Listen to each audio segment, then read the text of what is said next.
Hello, twisted humans. Do you find yourself wanting to know more about the latest murder, conspiracy, cult, or haunting? Then this is the podcast for you. I'm Alecia. And I'm Sierra, and this is Twisted and Uncorked. Hello and welcome to another episode of Twisted and Uncorked podcast, your favorite podcast ever. Hello. We are on episode 61. We're just gonna keep going until you guys don't want to listen to us anymore, which we hope is never. And then we'll keep going after that, because fuck you. We're doing this for us. Just kidding, love you. No, we love you guys. But we are on a haunted episode today. But before we jump in, we're going to get into some fun facts. But I have a question for Sierra first. How do you feel about being called ma'am in situations? Well, it depends. So, like if somebody's like, have a good day, ma'am. Right. So here's the thing. I'm a complicated person. Asking me this is like a loaded question. Here's the thing. I was in the military, and in the military, the only people you call sir or ma'am are officers. Everybody else you call by their rate and rank. So I was an MA, I was MA3, or MA2, or MA1, or after that you become chief, and you get called chief. Not sir or ma'am, never. Officers are known in the military for doing nothing. They got all the money, they got all the education, they don't have to do anything, they don't work. So if you call a chief or an MA1 or something like that in the military sir or ma'am, they're like, excuse me, I work for a living. Like, it pisses them off. So in that sense, I'm kind of like, actually, I'm a little more than just some hoity-toity ma'am. But if it's a child, my children have to call me ma'am. Like, especially if they're in trouble, if I ask them a question and they're like, yes, and I'm like, yes, what? They're like, yes, ma'am. So it depends, you know? I love that answer. See, that is a much more complex answer. So for me, it's like when you're a miss or like a young lady or something, and then you upgrade to ma'am, and that's like you're older, you're married, you're blah. Yeah, I think it depends on the age of the person saying it. Yes, it definitely does. But today, when I was at the grocery store, the little guy that was checking out my groceries was like, have a great day, ma'am. Thank you so much for shopping with us. And I felt like I was 1,000. I think anyone younger than me should probably call me ma'am. Yeah, so. I don't know what it was. I was like, really? It hurt. I don't know why it hurt. I think I'm just getting sensitive because my parents even keep joking, like, you're almost 30, you're this 30. Yeah. And I'm like, you know what? Joke's on you. Me and Sarah are going to have an awesome, spooky 30th birthday. You're not invited. Look, I know we discussed this. I don't know if I could wait until 30. To go to New Orleans? Yeah. Like, I think, well, because 29 is this year, so, like, well, I'm just saying, like, I don't know if I'm going to wait till my birthday. Like, when I finally go to New Orleans with you, should we go in March? It probably won't be my first time, is what I'm saying. Sierra. I know. I'm sorry.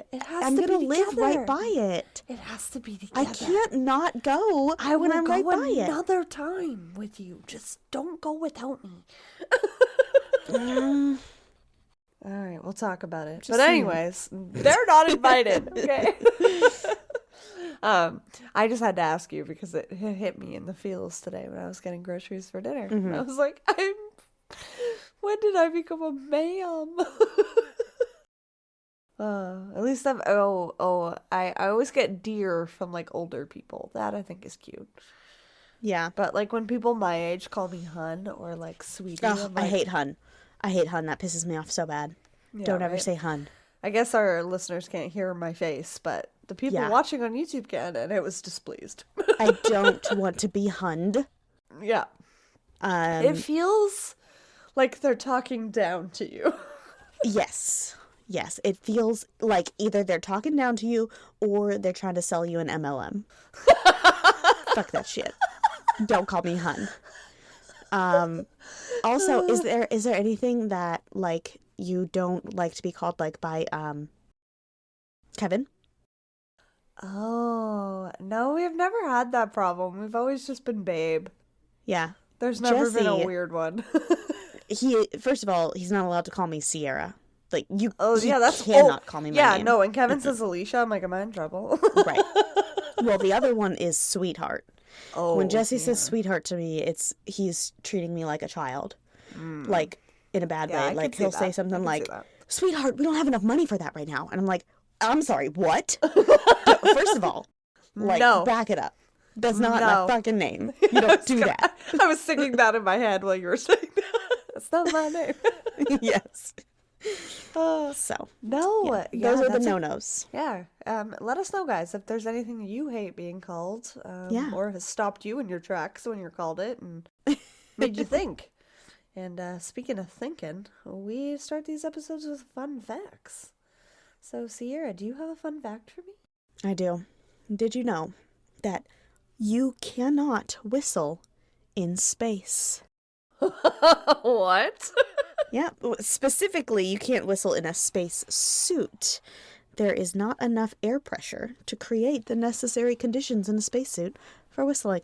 Interesting. For me, I was going to say, I can't say I've ever been to space to test this out, so I can't say I'm surprised or not, but... Well, I know 100% I can't whistle in space, because I can't whistle on Earth either. I don't know how to whistle.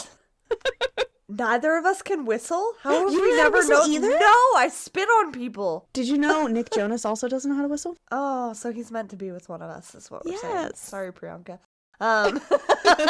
Sorry, Jesse and Kevin. Yeah, no, sorry. So I can't whistle. I can only whistle when I suck in. I can't whistle Me blowing too. out. Why are we the same person? Yeah.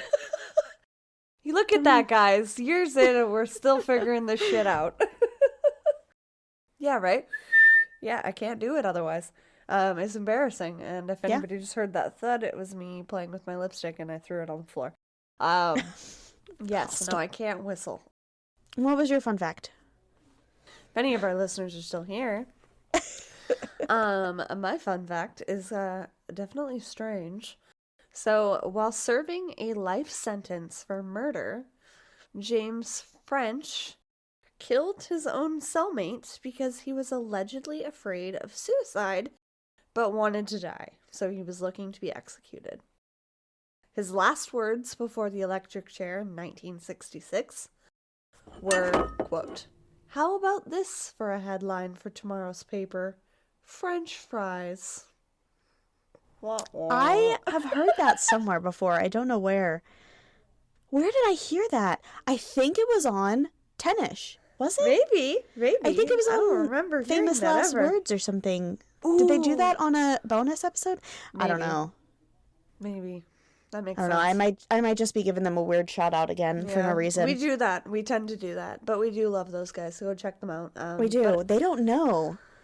I dreamt about them. Oh. So if y'all are listening, you can leave it in. I don't care.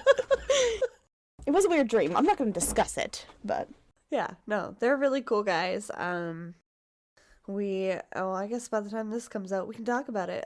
Sierra and I were just guest sidekick hosts on episode 169 of 10ish podcast, and we made 69 Nick look really nice. Bad. I know. I think he did that on purpose. I got two ladies, the first two sidekick hosts ever. 169 it is. If anyone is watching this video, apparently Alecia is not watching very closely.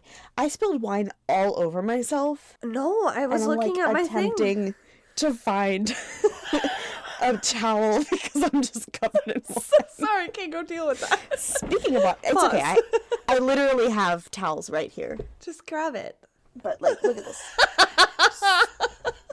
No, I looked away to figure out when that episode was going to be released. Speaking of wine. Yeah. It's the best segue ever. So yes, go watch that. Listen to that over on their channel.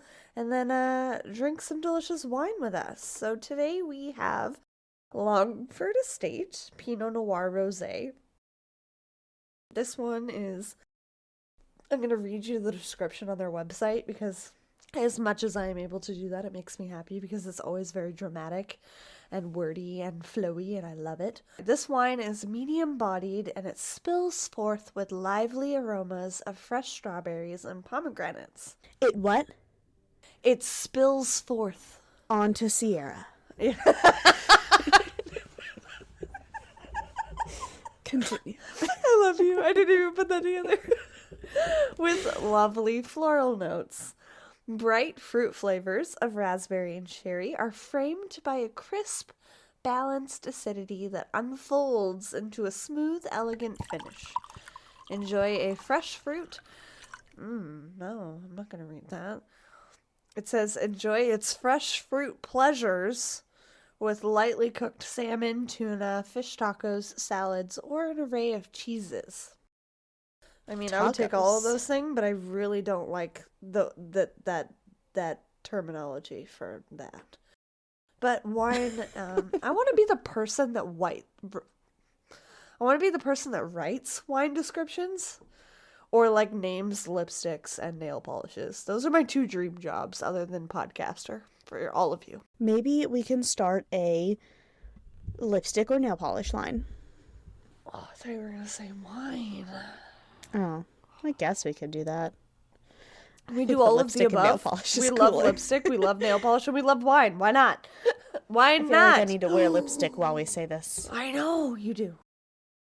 Okay, so that is our wine today. Are we gonna rate it? What would you rate this one? Yes. It's very light. It's kind of airy. It's almost buttery. Yeah. It's 12%. 12.5%, which I feel like is a lot for the flavor that I'm getting. I agree. But Very light. I still the flavor for a rosé, it's not very flavorful for me. I agree. So I'm going to give it a 7.5. I agree. I'm going to be right there with you.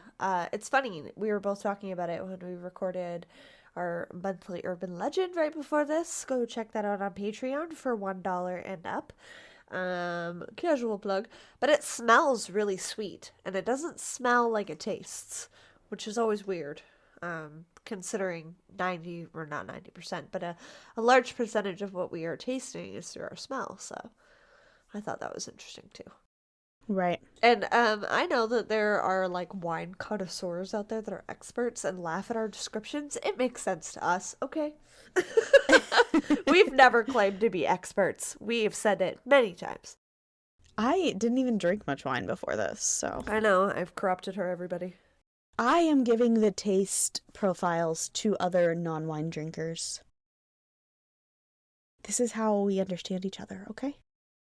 You wine drinkers just don't understand. At like 200 episodes, I will probably have enough Sierra descriptors for like a book. It'll be really funny. It tastes like water. Yeah. That's going to be the name of the book. So funny. No, I love it. I love Sierra's wine descriptors. They are my favorite. But I would definitely agree with you on these ones. So, one more swig, and why am I so stuffed up? I am sorry, guys. It's allergy season. I'm literally dying over here. It is. Hey, don't we have like a promo or something? Oh, yeah, we do. Before we get into this week's ghost stories, haunted stories, whatever you want to call it, we are going to hear a quick promo from Murder Bucket. And we will be right back. Hey! Are you that weird one in your friends group that loves to watch true crime documentaries? Have you ever wanted to learn more about the lesser known crimes? And are you fascinated with ghost stories? I'm Hannah, the creator, editor, and host of Murder Bucket, a podcast that talks about, get this, murders, paranormal activity, abductions, kidnappings, and weird stuff. Join me every Tuesday wherever you listen to podcasts to get the inside scoop on some of the most interesting topics in the true crime world. I am also very active on social media. You can find me on Instagram at MurdBucket, Facebook at BucketMurd, and Twitter at The Murder Bucket. Welcome back. So today I am telling you about 2 super swanky hotels in New Orleans. And they're also allegedly very, very haunted. This is a haunted episode, yes? Yes, it is.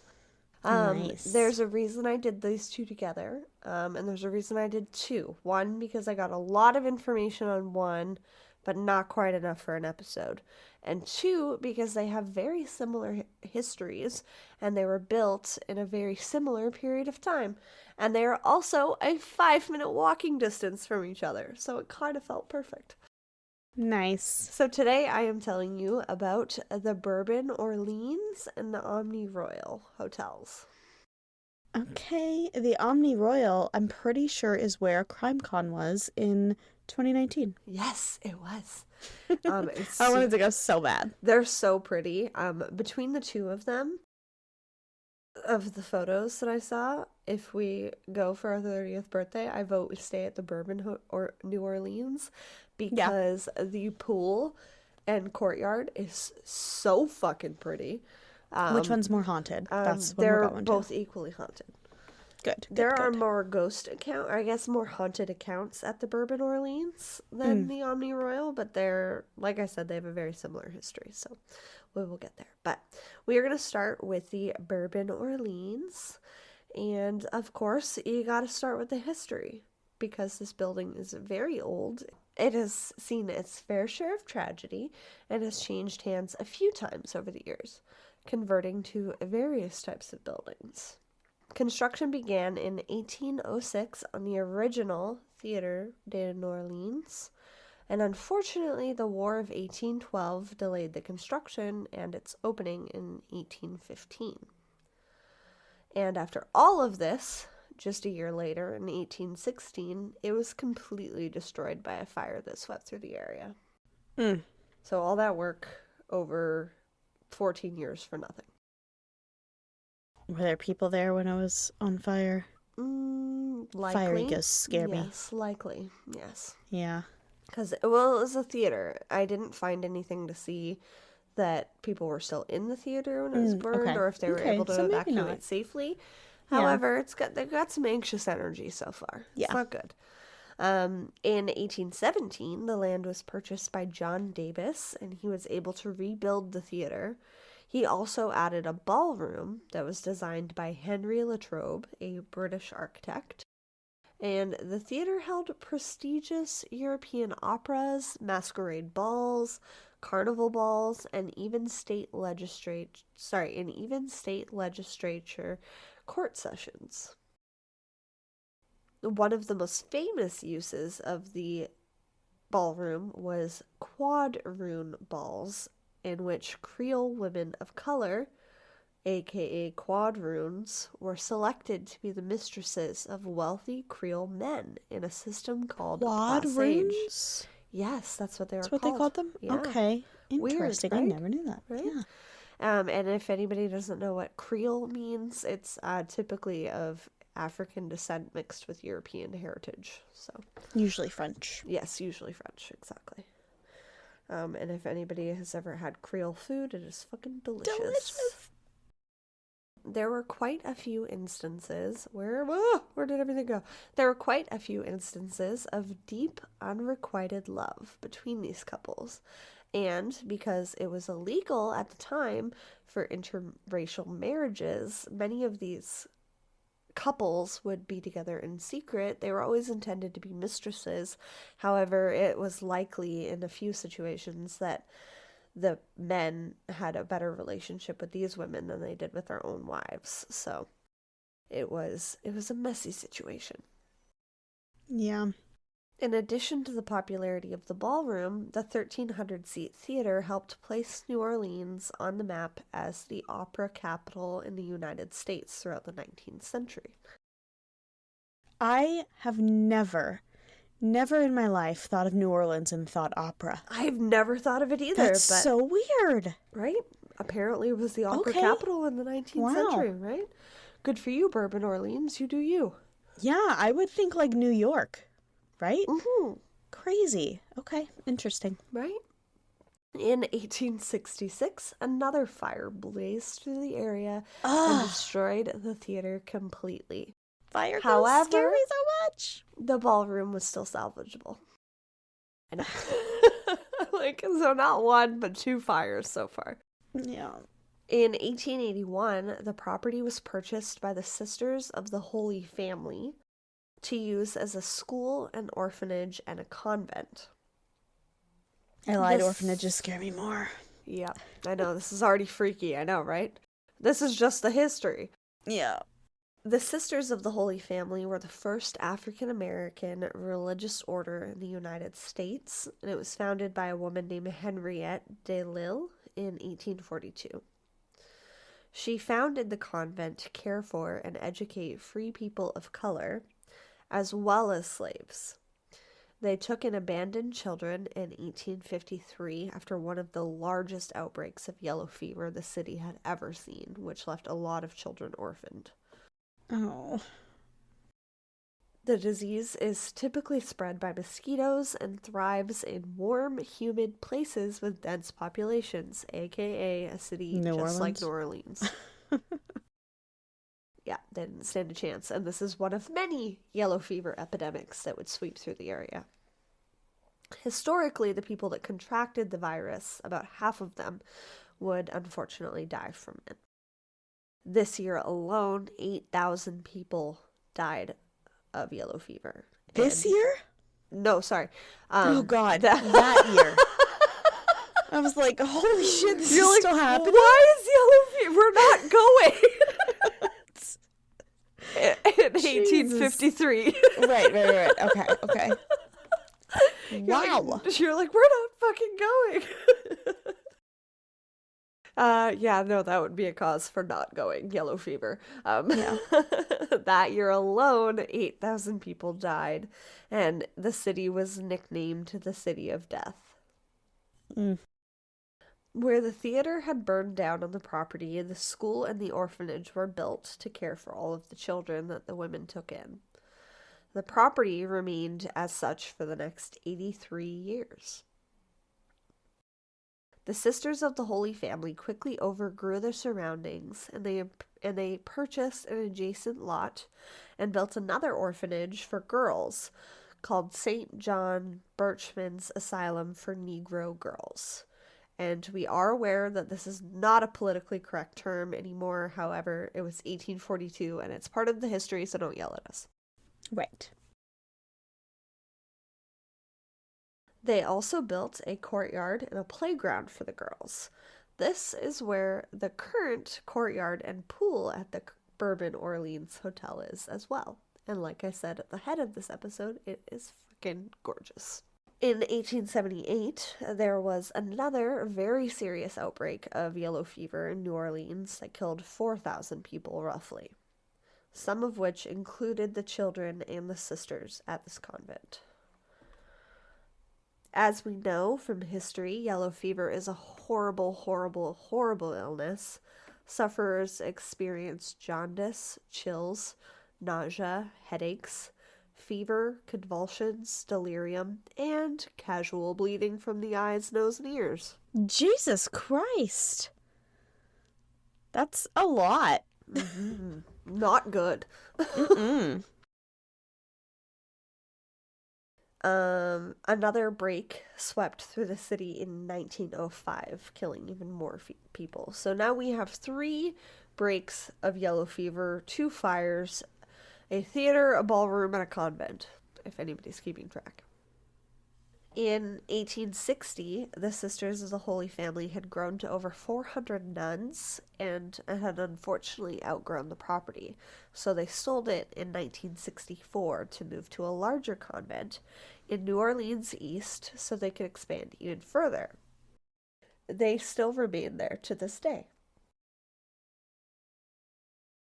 In 1964, Wilson P. Abraham, a Baton Rouge contractor, purchased the property with plans to restore the ballroom and turn the rest of the property into a hotel. He was given the permission and the funding of $7 million to build the hotel. However, I couldn't find where the funding came from. I'm assuming from the state, but there's no way to know. In addition to the restoration of the ballroom, he built a lobby, a bar, and a dining salon for the hotel. I don't know what a dining salon is, but if anybody does, let me know. Salon. Yeah. Like a saloon? I don't, maybe I fucked that up. Maybe that's me fucking up my own notes. No. I think saloon and salon back then were like the same thing, but saloon was like the cheap version and salon was like the rich version. I like that. All right, I'm going to go with that. On July 18th, 1966, the grand opening ceremony, grand opening ceremony was held. There is a tradition of tossing a brass key as a symbol of hospitality, and Mayor Victor H. Skyro did just that. The Reverend Nicholas J. Tanakozvik from the St. Louis Cathedral even blessed the hotel. Not that it did anything. Now, let's talk about the hauntings in the hotel. Well, like I said, the property has been subject to war, fire, multiple plagues, with death just sprinkled in there. So, it's no surprise that the building has... So, it's no surprise that a building that's had so many different lives is bound to have many spirits that never really left. It's also in the heart of the French Quarter of New Orleans, which we know from our haunted tour on episode 4 is one of the most haunted districts in New Orleans. So episode 4? Yeah, I know. That was so long ago. Right? We were just babies. Yeah, we didn't know what we were doing. Aww. But yeah, lots of energy. So. Oh yeah, for sure. People probably even died like on the road. Yeah, right? Like for all we know. Oh, that's crazy. You know what I learned? Speaking of people dying on the road, well, not really dying on the road, but I learned that the road that I work on, there's like multiple bodies buried. Like, you know how there's like a patch of grass and then like a little drainage ditch and then another patch of grass and then like a property line?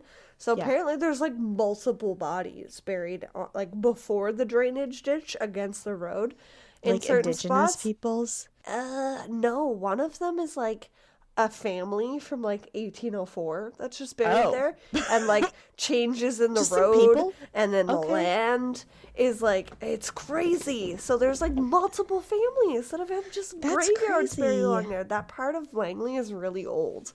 Like the building that I work in is really old. So I'm like, oh.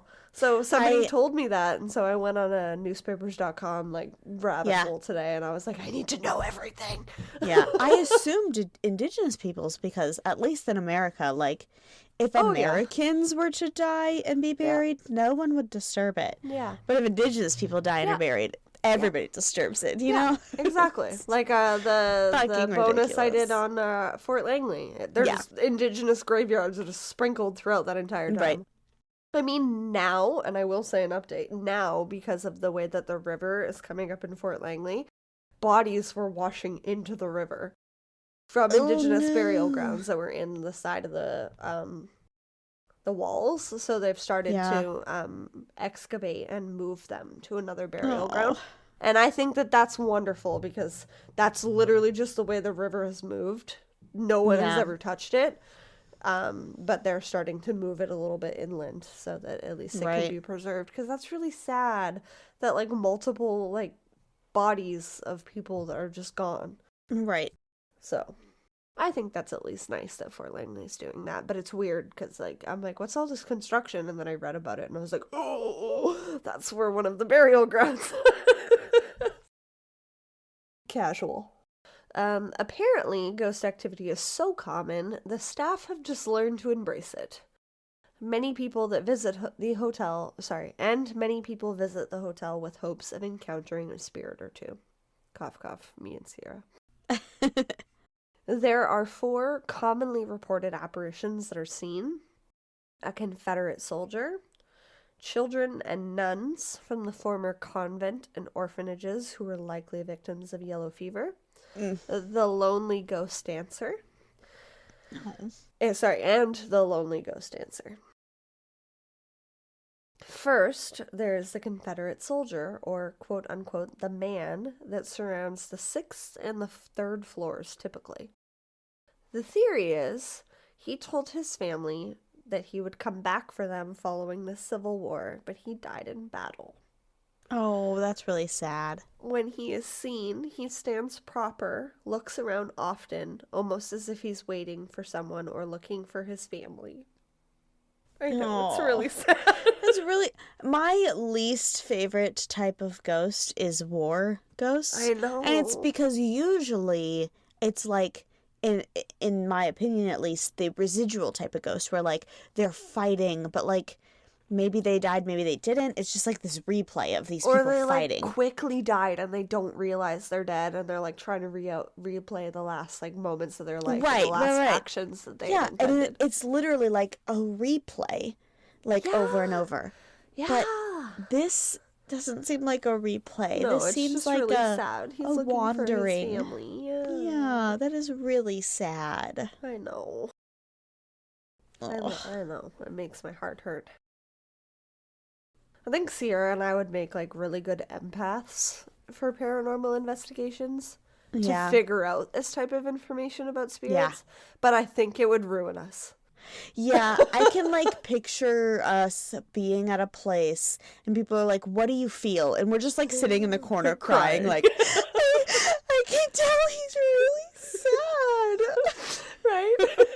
Crying just thinking about it. No, that would be us. We'd be useless. They'd be like, all right, get the crying women out of here. Yeah.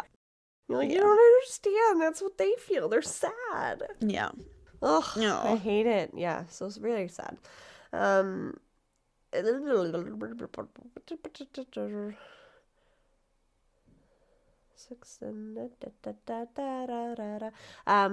Most of the sightings of children or nuns have been on what is today's 6th floor of the hotel. One of the most common sightings is of a little girl rolling a ball and chasing it down the hallway. The little ones freak me out. Yeah, I know, right? Like, well, sometimes it makes me really sad because, like, they'll tug on your shirt or they'll, like, grab you, or they're usually very attuned to maternal figures. Yeah. So maybe when we go there, we'll head on to the 6th floor. Or energy vampires. Yeah, or energy vampires. Maybe we'll go to the 6th floor and see if any little kids try and come and be with you. Chills. That explains some of the heavy activity, as we know, because many children died of yellow fever during the multiple outbreaks during the history of this hotel. Many people that stay on this particular floor report children running up and down the hallways, kids' laughter, crying, sounds of playing and talking. And lastly, the famous Orleans Ballroom is home to the lonely ghost dancer. Oh. She's usually seen underneath the ballroom's crystal chandelier.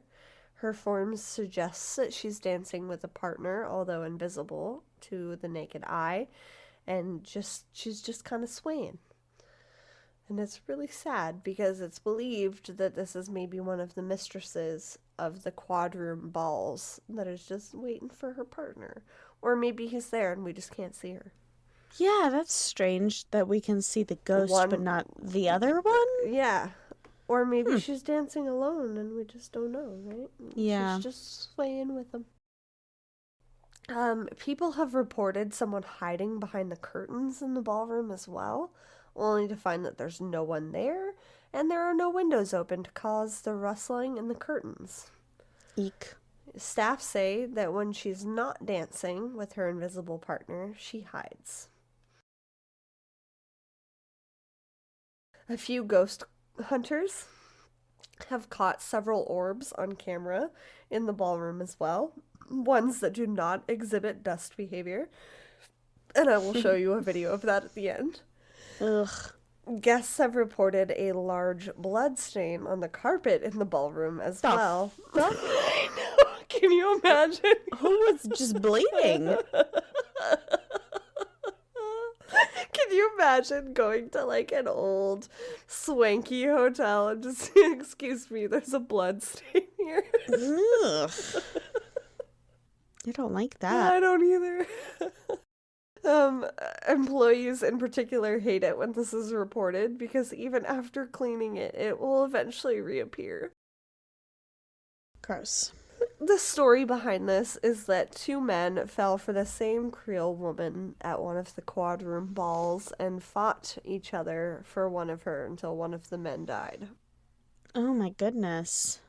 In general, guests have reported taps turning on and off by themselves, disembodied footsteps, tapping on the walls, feeling the weight of a person sitting at the end of their bed, no thank you, in addition to the sightings already mentioned.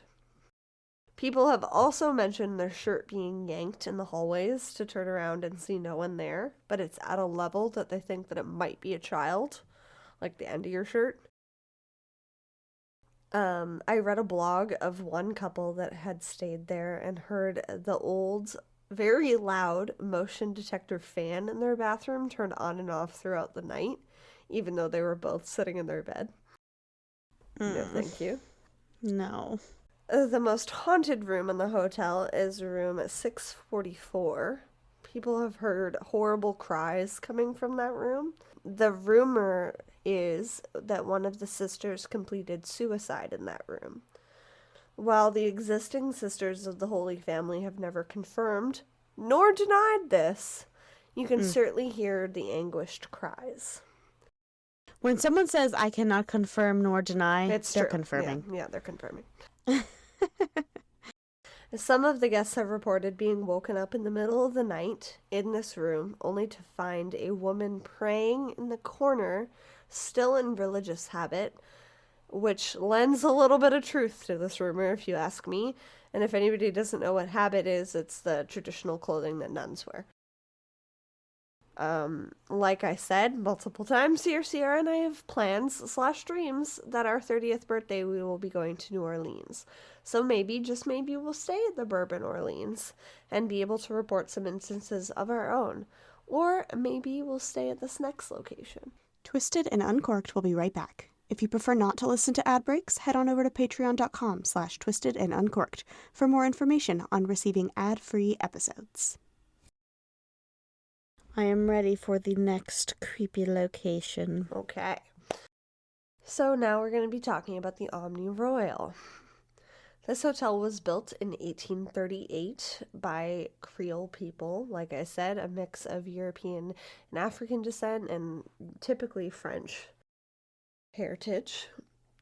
And it was built as the St. Louis Hotel. James Hewlett, a Creole descendant from the city's Black and French populations, had a goal to own a luxurious hotel that could be a sanctuary for anyone visiting the French Quarter. The goal was for it to be as notorious as a rival hotel called the St. Charles Hotel nearby. The St. Louis Hotel quickly became a place where members of high society could socialize, host parties, and dine together. It also quickly became one of the major hubs of the slave trade in the southern United States before the Civil War. Sorry guys, this hotel has a little bit of a darker history. Not surprising. Yeah. Especially considering it's Louisiana. We know the dark history, the plantations, everything that comes there, so...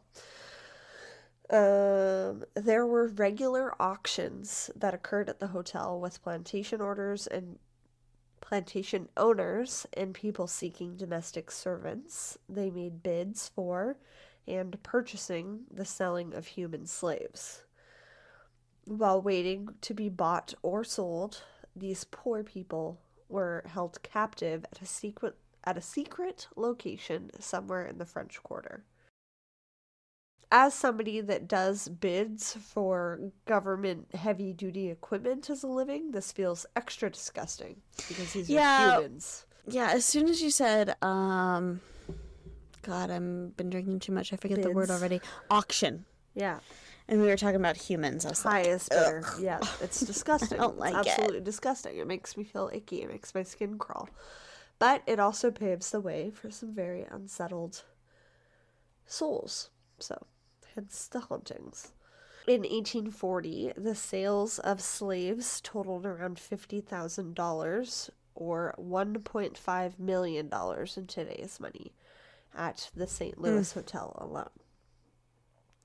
The auctions were described as, quote, richly dressed gentlemen helping themselves to fine liquors and delicacies, and ladies splendidly dressed in black silk and satin, glittering with precious jewels, all entering the hall. This description portrays the luxuries not only of owning slaves, but of also buying and selling them. The wealthy saw slave auctions as an opportunity to gain social status through appearance, along with economic gains of purchasing slaves. Advertisements of slaves were advertised in papers. One example includes, this is the name of a particular company, I had to Google it, Mossers, Garter, Smith & Co. will sell this day at 12 o'clock at the St. Louis Hotel. Valuable slaves consisting of field hands, cooks, washers, ironers. See advertisement. And then it shows a little bit of who's up for sale, but I couldn't find the total of that, nor did I want to read it. Right. Who would? Terrible. But just like, it's so wild to think of like advertising selling people in a newspaper. I know it's normal. Yeah, fucked up. Very fucked up. In 1841, a fire swept through the hotel and left it completely destroyed. Fires again? I know!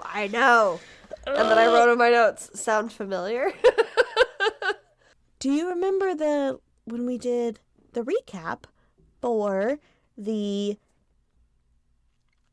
Trail to Terror, Destination Fear? Yeah. And there was a noise at that one place that they were at that was like, it sounded like a zombie, like dragging its legs, and that was a place where there was a fire. Yeah. And I was like, it reminds me of like if somebody was on fire and like dragging their burned self. Yeah, ever since then, like, I don't like fire ghosts. It grosses me out. It's scary. I would definitely cry. I know. Yeah. I don't like it. I mean, yeah, I don't like it either. Who knows? Maybe we'll get there. Yeah, maybe we're definitely staying at the Bourbon Orleans over this one. Yeah. Considering what you just said. Well, both of them had a fire. Yeah, but this one has other things that have been continue. reported that weren't reported at the last one. In 1840, sound familiar? The Bourbon Orleans is a 5-minute walk from the Omni Royal. As mentioned earlier, it was destroyed by 2 fires that swept through this area. Try as I might, though, I could not find what caused any of these fires. It's very likely that it could have been just from the heat of the Louisiana South, or it could have been from bad wiring or something more sinister. There's no way to know. The hotel was quickly rebuilt through the donations from a local bank. The building was rebuilt with fire-resistant materials, even.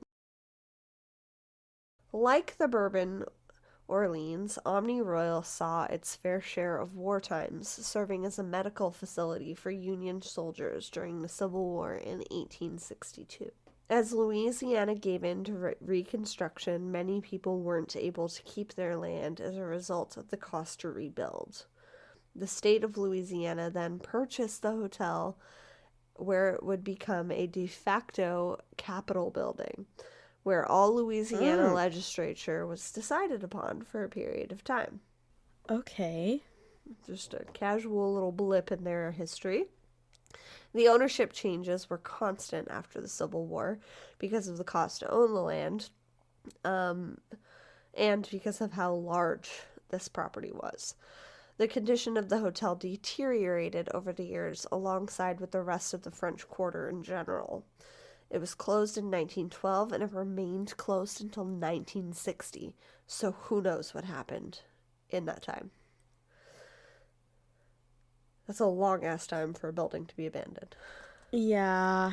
When the hotel was eventually rebuilt, it was renamed the Omni Royal Orleans. What year was it rebuilt? It was rebuilt in 1960. Okay. And it was closed in 1912. I'm trying to decide, like, Were there a bunch of Satanists around that time? Oh, you know in what I that mean? year? Yeah. Yeah. No, I don't think that was quite Satanic Panic time, but definitely not Right, good. right. So Definitely not maybe good. people weren't doing seances yet, I but hope who not. knows? Who knows what bad energy was brought there. Right. The Omni Royal experienced its fair share of history, just as the Bourbon Orleans did, from a place of luxury to being destroyed, to wars, to hurricanes, to various epidemics that swept throughout the city. For this location to not have a crazy amount of energy and to be haunted would be a surprise and a half. One guest reported seeing the spirit, and this is the most common spirit that's reported at this hotel, is the spirit of a maid wandering the halls, simply making sure that guests are comfortable and ensuring their stay is pleasant. So wholesome. Yeah. Other guests report waking up to their sheets tucked in tightly, almost as if Yes. almost as if they were the maid was making their beds. I remember hearing about this. So cute, so wholesome. And I wrote in my notes, let's face it, this maid is working way too hard in the afterlife.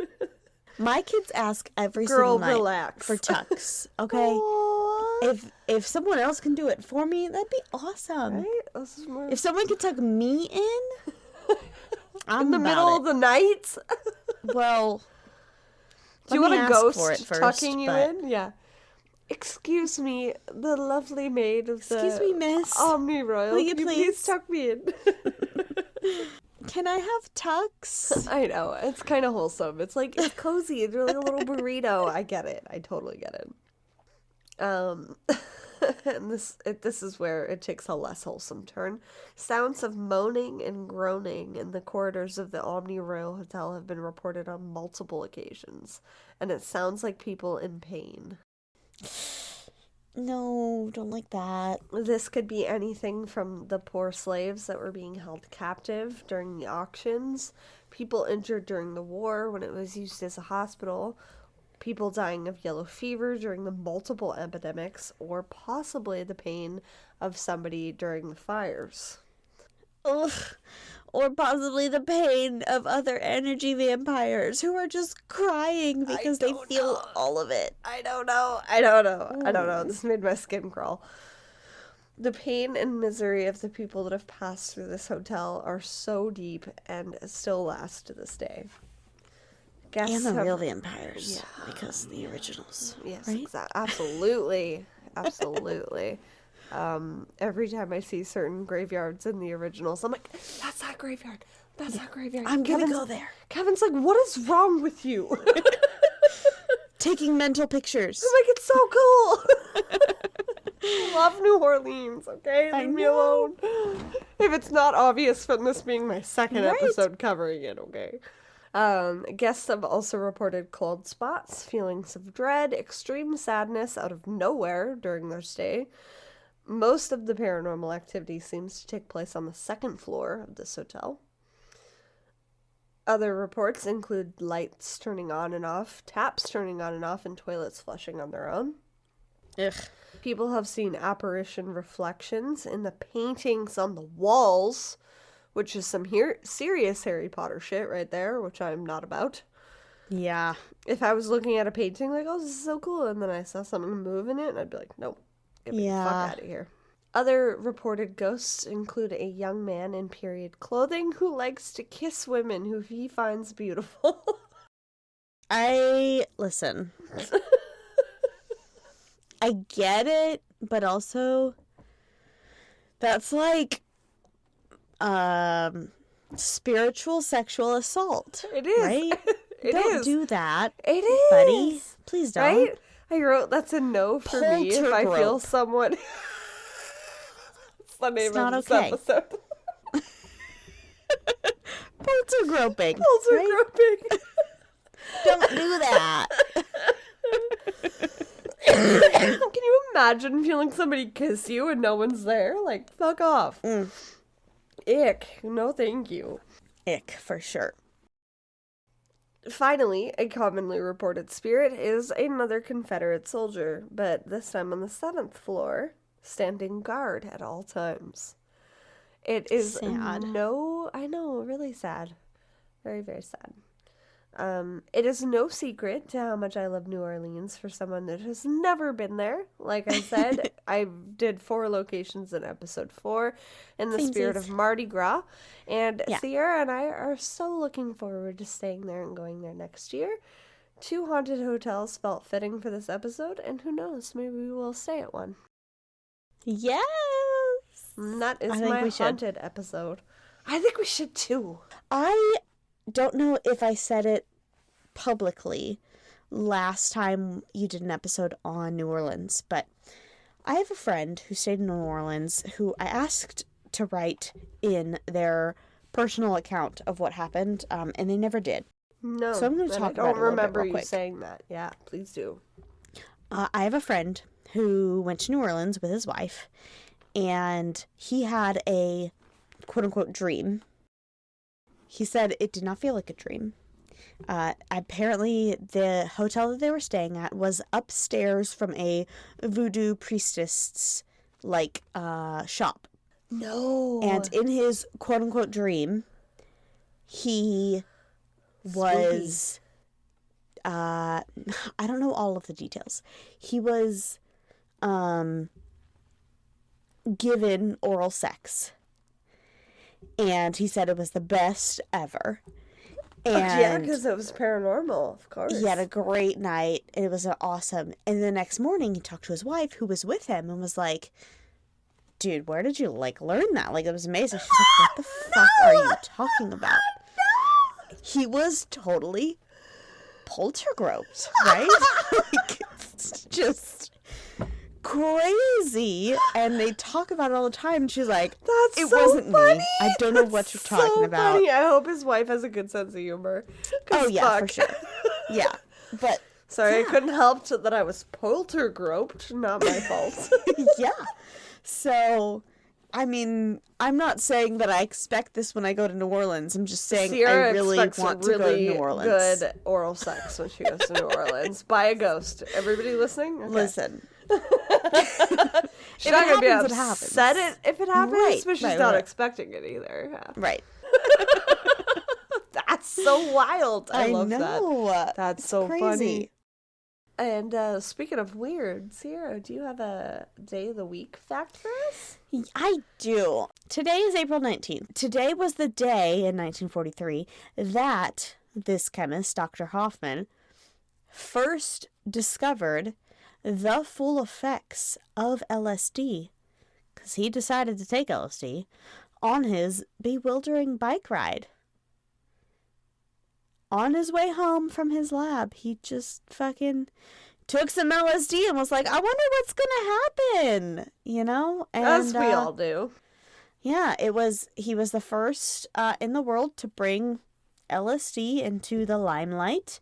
He was the first person to isolate, synthesize, and name the hallucinogenic compounds that I can't name that are found in magic mushrooms. Oh. And he was the one who was like, you know what? Why not take some drugs on my bike ride home? As we all do. Right? That's really whatever. interesting, though, too, and so, on point, because my cult episode, that's what Annie Hamilton Byrne did, was feed everybody LSD, so... Right, there you go. Glad to know where it came from. We, don't do LSD. I mean, if you do it in a safe environment and or magic mushrooms. And if you have a mushroom allergy and you've ever done magic mushrooms, I'm curious to know if you're more ballsy than Alecia. Right. Not promoting it in any way, just curious. One day I'll be there. Allergies are very serious. Wait, what? To Not watch with me on allergies. magic mushrooms? Yeah, remember when I was telling you in that Witches Wanted episode that I feel really on our Patreon, guys, Yeah. Witches Wanted. Patreon, $5. There's not a whole bunch of episodes because things are happening and there's progress, but there's a couple episodes. Yeah. Anyway. There's 6 to be exact. Enjoy. Yeah. I feel like I need to take magic mushrooms one day, but also I feel like I need to do it under deep supervision, so I have to wait for Jesse's best friend to be around so that he can help me not die. Can I come? I won't take them, but I just want to be there. Yeah. It'll be fun. I'm allergic to mushrooms, guys. I don't know if I'll have an allergic reaction. You probably will. Who knows? There's no way to know. But we do know that we love you guys, and we will see you next week for a brand new episode. And in the meantime, keep it twisted. Thank you for listening to Twisted and Uncorked Podcast. Remember to leave a 5-star rating and review wherever you are listening now. It really is the best way to spread the word. You can also check out all of our sources and materials, as well as photos for the episode, on our website at twistedanduncorked.com. And you can follow us on social media at Twisted and Uncorked or Twisted_pod on Twitter. Thank you so much for all of your love and support, and we will see you next Tuesday for a brand new episode. Cheers!